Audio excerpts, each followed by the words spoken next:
Whenever you're working around with keyboard inside of Microsoft Windows 11, you can use something called the modifier keys. And to show you an example, I'm going to go around over here in Windows, and then I'm going to type in keyboard right here. And once I type in that, you can see on-screen keyboard pops up, which you can click on to bring in the on-screen keyboard, as you can see right here.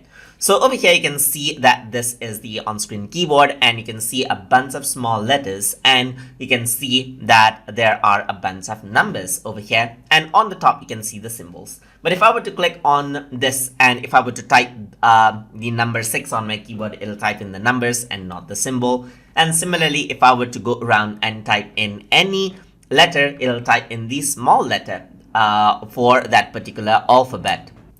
But if I want to type in capital letter, then what I can do is I can hold shift on my keyboard, and you can see that everything becomes capital, and that is why it is known as the modifier key. If I were to hold shift now, and if I were to type in any letter now, it'll type in the capital version of the letter. And over here on the top, you can see that instead of numbers, the symbols are highlighted. So if I were to type in the number keys right here, it'll type in the respective symbols over here as well.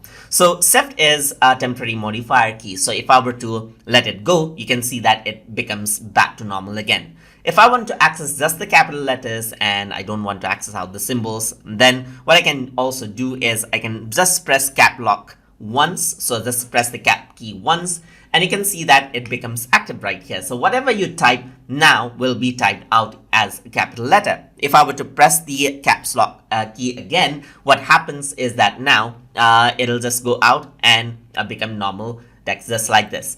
You can also see function key right here, and depending on the keyboard, the function key does different things, and usually they are highlighted blue or a different color. So if you were to hold out the function key, the respective keyboard will have different function for each of the keys right here. And that is how you can utilize the modifier keys inside of Microsoft Windows 11. So hope you guys learned something as always. And as always, please like, comment, share, and subscribe.